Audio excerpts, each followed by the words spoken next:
welcome to another deck comparison episode of looking at the Rider-Waite deck, the Osho Zen Tarot deck, and the very new Sacred She Tarot.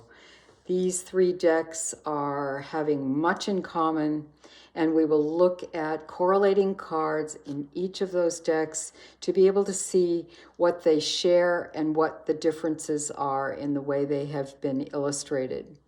The Waite Smith deck cards are very well known around the world. They've been out for over the last 100 years plus.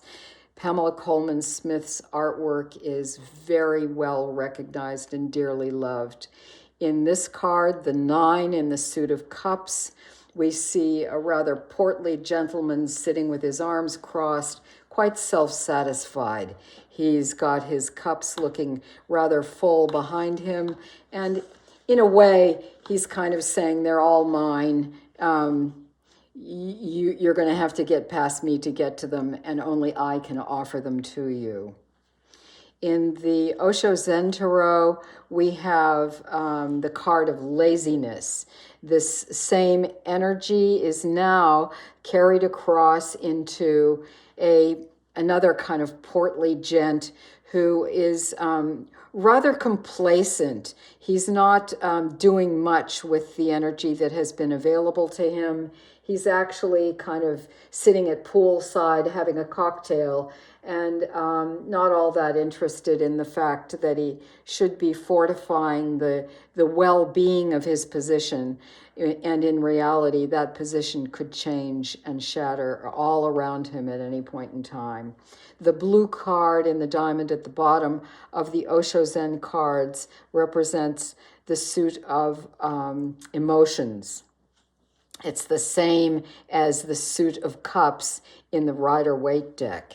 And in the Sacred She Tarot, it is a deep blue band at the bottom of cards in the suit of water.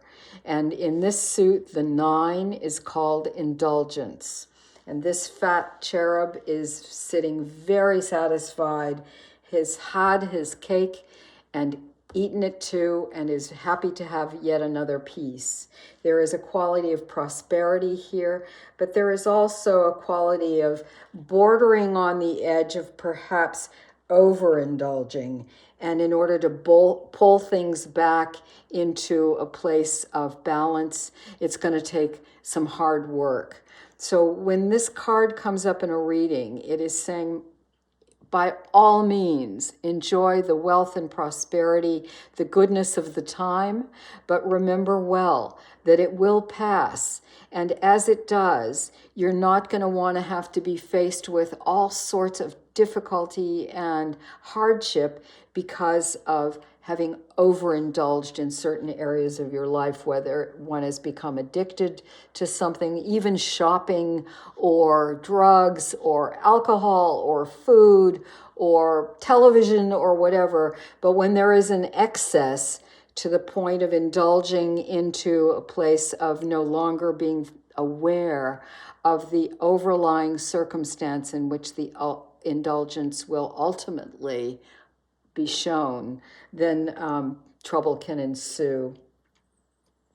Much has been taken for granted here, and it is important to maintain touch with one's center when this quality of abundance and richness and prosperity has been made available, perhaps through hard work, perhaps through inheritance, perhaps through good fortune, but nevertheless, the card of indulgence is saying, give without conditions and appreciate the bounty while it lasts, but don't overindulge it to the point of losing your center, losing your balance.